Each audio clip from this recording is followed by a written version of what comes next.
So now we'll be starting with the administrative principles of management. Till now in this chapter we have studied the meaning of principle, the difference between principles, values and techniques, then the difference between principles of management and principles of pure science, and the features of principles of management. These topics we have studied. Now after this in the book you are having the importance of principles of management, and as I have told you in the last chapter also, importance we will be studying at the extreme last of the chapter, because till that point we are able to we are able to analyze that chapter, all the topics properly, so understanding the points of importance becomes very easy. Now then, I have told you last day that there were two management theorists. One was Frederick Winslow Taylor, who gave the scientific principles of management, and another one was Henry Fayol, who gave the administrative or general principles of management. ठीक है, दो management theorist थे. एक थे Frederick Winslow Taylor, जिनने scientific principles of management बताए, कुछ scientific techniques बताई मैनेजमेंट की. दूसरी तरफ एक है हेनरी फ्यूल, ठीक है, जिन्होंने एडमिनिस्ट्रेटिव या जनरल प्रिंसिपल्स ऑफ मैनेजमेंट दिए. So in the book firstly you are having scientific principles given by Taylor, but we will study the administrative principles first given by Fayol, because they are easy to understand. उनकी application और उसकी understanding बड़ी easy है, तो इसलिए हम इनको पहले समझेंगे और इनको समझते समझते प्रिंसिपल्स ऑफ मैनेजमेंट का कॉन्सेप्ट हमको क्लियर हो जाएगा, जिससे साइंटिफिक प्रिंसिपल्स पढ़ने में कोई प्रॉब्लम नहीं आएगी. Okay, so will be starting with the administrative principles first. So now let me introduce to the management theorist who was named as Henry Fayol, who gave the administrative or general principles of management. So he was a Frenchman, ठीक है, French person थे. He was born in 1841 and he was a mining engineer. Okay, he was a mining engineer who have worked in mines, and he was having a bulk of administrative experience. Okay, we'll be discussing this in detail when we'll be going through the NCERT. Right now I'll be telling you in short. He was a Frenchman born in 1841. He was known for his works in administration, ठीक है, उन्होंने administration में बहुत साल काम किया है, and he thus developed his own theory of administration. He has developed his own theory of his administration. He is renowned as the most important theorist of administration, classical theorist of management. Okay, and he is also regarded as father of administrative principles, या father of general principles of management, father of administrative principles, ठीक है, and it is because of the work he has done. So now we will be studying the 14 principles. He gave 14 principles of management. So we will be understanding all those principles given by him, what cause they are having, what effect they will be giving, where to apply it, and what that actually means. So we'll be studying that. So first principle of management given by Henry Fayol is division of work. ठीक है, और इसका मैंने शायद पहले अपने कई सारे लेक्चर में रेफरेंस भी दे रखा है कि एक प्रिंसिपल है डिवीजन ऑफ वर्क की. तो अब हम पढ़ेंगे प्रिंसिपल में है क्या, इसको अप्लाई करना क्यों चाहिए, इसका कॉज क्या है, इसका इफेक्ट क्या है, इसको अगर अप्लाई नहीं करेंगे तो क्या दिक्कत होगी, अप्लाई करेंगे तो क्या फ़ायदा होगा, है ना, जो कि हमको अपने थ्योरी में मिला हुआ है. So division of work as its name suggest ये कहता है कि वर्क को स्मॉल पार्ट्स में डिवाइड करो. Divide the work into small parts and give one small part to one person.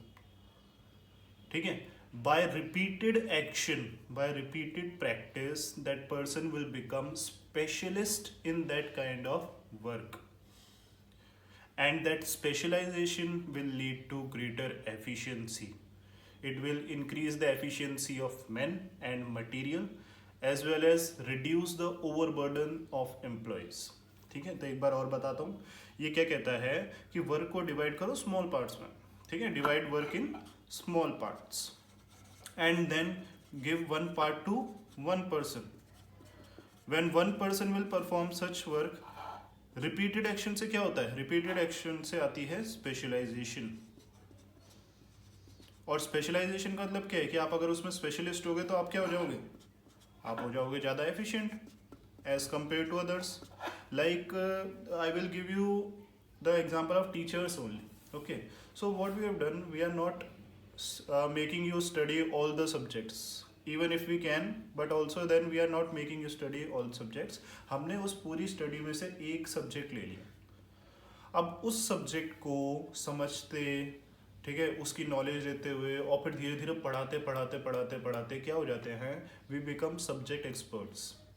क्योंकि धीरे धीरे रिपीटेड एक्शन से हम उसी सब्जेक्ट के ऊपर ज़्यादा रिसर्च कर पाते हैं, उसी की प्रैक्टिस को ज़्यादा एनालाइज कर पाते हैं और उसी में से कई सारी प्रॉब्लम्स को आइडेंटिफाई करके सॉल्व कर पाते हैं. तो अगर हम आज की डेट पे अपने सब्जेक्ट और दूसरे सब्जेक्ट के बीच में कंपैरिजन करें, दूसरे सब्जेक्ट टीचर से बोले कि आप हमारा सब्जेक्ट पढ़ा दो, तो इट वोंट बी पॉसिबल, क्योंकि हमारी स्पेशलाइजेशन इस स्मॉल टास्क में आ चुकी है, उनकी स्पेशलाइजेशन उनके स्मॉल टास्क में आ चुकी है.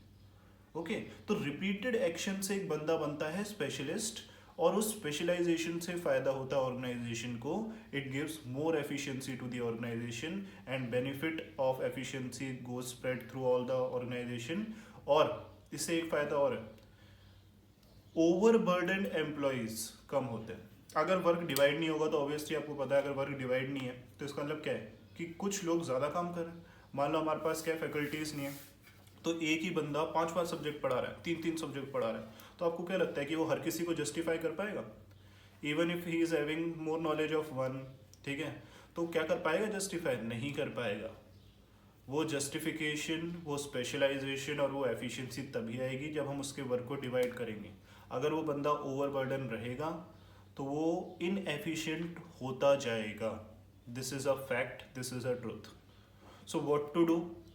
हमको क्या करना चाहिए? वर्क को डिवाइड करना चाहिए स्मॉल पार्ट्स में. Small means what? Manageable parts. Small का एक क्या है डेफिनेशन, क्या है कि it should be manageable by one person. Okay, and that one part should be given to a employee, to an employee. By repeated action he will become specialist, and if he is a specialist then he will improve his efficiency. अगर वो पहले से ही है तो भी वो अपनी efficiency को इम्प्रूव करेगा and the benefit of that will be enjoyed bye the management. तो इसका पॉजिटिव इफेक्ट ये है कि ये स्पेशलाइजेशन लेके आता है, रिसोर्सेज को वेस्ट होने से बचाता है, एफिशिएंसी और इफेक्टिवनेस बढ़ाता है. दूसरी तरफ इसका नेगेटिव इफेक्ट ये है, अगर आप इसको नेगेटिव इफेक्ट मतलब फॉलो नहीं करोगे तो क्या होगा? नेगेटिव इफेक्ट ये है कि सबसे पहली बात आपके एम्प्लॉयज ओवरबर्डन रहेंगे, एफिशिएंसी गिरेगी, वेस्टेज रिसोर्सेज की बढ़ेगी. तो ये था first principle, division of work. Second principle given by Fayol is authority and responsibility. So let me first tell you the meaning of authority and responsibility. Authority means the right to command your subordinates. Right to command, right to give orders to your subordinates and obtain obedience. अपने subordinates को command देना, उनको order देना और उनसे obedience expect करना, उनसे obedience realize करना. That is what authority. वो आपकी power है, आपकी organizational power है authority. कि आप किसी को order दे सकते हो और आपके पास अधिकार है कि आप उससे report लोगे. ठीक है. Responsibility means what? Responsibility is a moral obligation. ठीक है, it is obligation to perform certain task, certain duty. कहने का मतलब अगर आपके पास अधिकार होता है तो आपके ऊपर जिम्मेदारी भी होती है. अगर आपको ये अधिकार दिया गया है कि आप कई सारे लोगों को ऑर्डर दे सकते हो, कई सारे लोगों से रिपोर्ट ले सकते हो, मैनेजमेंट ने आपको फ्रीडम दी, आपको पावर दी, तो साथ साथ में एक जिम्मेदारी भी होती है, एक मोरल ऑब्लिगेशन होती है कि हमको वो परफॉर्म ड्यूटीज पूरी करनी है. रिस्पॉन्सिबिलिटी सेज कि there is one moral obligation to perform the duty. आपके ऊपर एक ऑब्लिगेशन रहती है, आपको खुद अज्यूम करना पड़ेगा परफॉर्मेंस ऑफ योर ड्यूटीज. ठीक है, रिस्पॉन्सिबिलिटी आपको खुद उठानी पड़ेगी, अज्यूम करना पड़ेगा कि आपकी जो ड्यूटीज आपको एलोकेट हुई थी वो अच्छे से आप परफॉर्म कर रहे हो. So this one is moral obligation which is on the part of the employees. They have to assume themselves. Okay, so now what this principle says, Fayol says in this principle कि you need to balance the authority and responsibility. Authority and responsibility को करो balance. इसलिए करो क्योंकि अगर authority और responsibility balance नहीं है, अगर मान लो सिचुएशन कुछ ऐसी है, ठीक है, या फिर कुछ ऐसी है, तो क्या होगा? अगर ऐसी सिचुएशन है तो क्या हो, कहने का मतलब अगर अथॉरिटी ज़्यादा है रिस्पॉन्सिबिलिटी से तो क्या होगा, अगर अथॉरिटी ज़्यादा है रिस्पॉन्सिबिलिटी से तो क्या होगा, वो बंदा अपनी पावर को मिसयूज़ करेगा। कहने का मतलब क्या है कि हमने उसको पावर तो दे दी, सारी डिसीजन मेकिंग राइट्स तो दे दिए, लेकिन कभी भी हम उससे ये नहीं पूछते कि काम क्यों नहीं हुआ, कभी भी हम उसको जिम्मेदार नहीं ठहराते, कभी भी हम उसकी ड्यूटीज़ की परफॉर्मेंस के बारे में उससे डिस्कस नहीं करते, हम उससे क्वेश्चनिंग नहीं करते, तो obviously what he will do, he will become what, he will just misuse his power, ठीक है, और वो एक बंदे को बिगाड़ देगी ऑब्वियसली, ठीक है। दूसरी तरफ क्या हो रहा है कि अगर मान लो आपके ऊपर आपको अथॉरिटी तो नहीं दी गई, लेकिन हर काम के लिए आपको टोक दिया जाता है, हर बात के लिए आपको सुना दिया जाता है, हर बात के लिए आपको लिमिट किया जाता है, हर बात के लिए आंसर आपको देना पड़ता है, तो उससे क्या होगा, रिस्पॉन्सिबिलिटी डाल दी, और जब हम कुछ भी डिसीजन मेकिंग मांगते हैं, हम राइट्स मांगते हैं, वो हमको मिलते नहीं, वो मैनेजमेंट की सुननी है, लेकिन कुछ गलत हुआ तो जिम्मेदार एम्प्लॉई है। तो उससे क्या होएगा, उससे ये होता है कि जो एम्प्लॉयज़ हैं, ओके, जो एम्प्लॉयज़ हैं उनके एफर्ट्स वेस्ट होते हैं, ठीक है, क्योंकि उनके पास अथॉरिटी तो है नहीं, उनके पास डिसीजन मेकिंग राइट तो है नहीं कि वो कुछ चेंज ला सके, वो डिसीजन नहीं ले सकते, लेकिन दूसरों के डिसीजन पे खुद जिम्मेदारी उठाए, तो obviously their efforts are wasted, they become demotivated, demoralised, जिससे क्या होता है, मैन और मटेरियल दोनों की ही एफिशिएंसी गिरती है, दोनों के रिसोर्सेज, ऑर्गेनाइजेशन के रिसोर्सेज वेस्ट होते हैं, ठीक है। और अगर अथॉरिटी ज़्यादा रिस्पॉन्सिबिलिटी नहीं है तो क्या होगा, the powers will be misused. अगर अपन इसको अपनी डेली लाइफ से भी रिलेट करें तो इसमें भी बहुत ज़रूरी है, like your parents, if your parents they give you handy amount, ठीक है, whenever you are asking for it, then it becomes what, it becomes a source where you people can divert from the right direction. मान लो आपने बोला कि पापा मेरे को 1000 रुपये की ज़रूरत है, 2000 रुपये की ज़रूरत है, पापा ने पूछेंगे क्या है, क्या काम है, क्या काम नहीं है, तुमने सीधा आपको दे दी, तो कहने का आपको अथॉरिटी तो मिल गई, जिम्मेदारी कोई है नहीं, तो what will you will become, next time आपको पता है आपसे कोई क्वेश्चन नहीं पूछने वाला, कोई जिम्मेदारी, नेक्स्ट टाइम फिर से 1000 रुपये की ज़रूरत है, 500 रुपये की ज़रूरत है, दे दी। सो उस वक्त मिसयूज़ होने लगती है पावर की, and we get diverted from the right direction, कोई भी ऑब्जेक्टिव सेटिस्फाई नहीं हो पाते, अचीव नहीं होते, ठीक है। लेकिन दूसरी तरफ हर चीज़ के लिए आपको सुनाया जा रहा है, घर पे कुछ भी हो गया, डिसीजन किसी और का तरफ सुनाया आपको जा रहा है, तो होगा क्या उससे, आपके एफर्ट्स वेस्ट होते हैं, डिससेटिस्फेक्शन बढ़ती है, dissatisfaction among employees increases, they become demoralise, वो एब्सेंट होने लग जाएंगे, उनका मैनेजमेंट से एक दूरी बढ़ जाएगी, जिससे एफिशिएंसी तो गिरेगी, साथ साथ मैनेजमेंट के जो ऑब्जेक्टिव्स हैं, गोल्स हैं, वो भी अचीव नहीं हो पाएगी। So now third principal is discipline. Third principle is discipline and it says what, the obedience of organizational rules among employees as well as fair and just agreements made between the management and the workers। कहने का मतलब discipline का हमको सबको पता है ना, discipline means what, rules को फॉलो करना, ओबीडियंस करना, do not get diverted from following the rules, otherwise you will be penalised, you will be punished for it. But here Fayol says कि यहाँ पे डिसिप्लिन का मतलब होता है कि जैसे वर्कर्स मैनेजमेंट को अपनी ओबीडियंस दे रहे हैं, वैसे ही मैनेजमेंट भी वर्कर्स के प्रति फेयर एग्रीमेंट्स रखे, अनफेयर एग्रीमेंट्स नहीं रखे, ओके। तो डिसिप्लिन फ्यूल का मतलब ये था कि डिसिप्लिन दोनों तरफ से होता है, डिसिप्लिन वर्कर्स का भी है टूवर्ड्स दी मैनेजमेंट, और डिसिप्लिन मैनेजमेंट का भी है टूवर्ड्स दी वर्कर्स। वर्कर्स का मैनेजमेंट के प्रति क्या डिसिप्लिन है, ये है कि they should obey the rules made by the management, they should obey the policies, they have to work like this, they have to stand up to the expectations. कभी भी मैनेजमेंट को वर्कर्स की ज़रूरत हो तो they should stand on that part, ठीक है।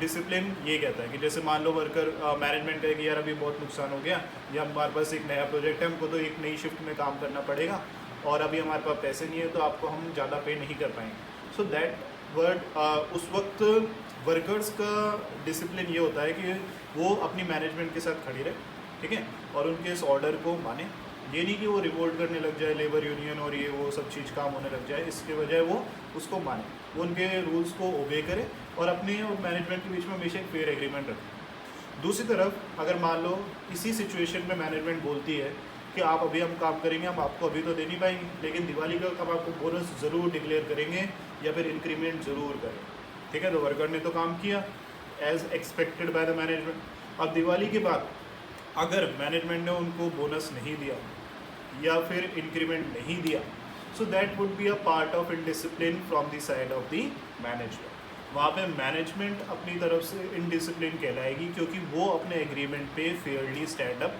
नहीं रही, ठीक है ना। So discipline means what, you have to have a fair agreement, ठीक है, between all the parties, management and the workers. Workers should obey the rules made by the management, as well as management should stand up to the expectations of the workers.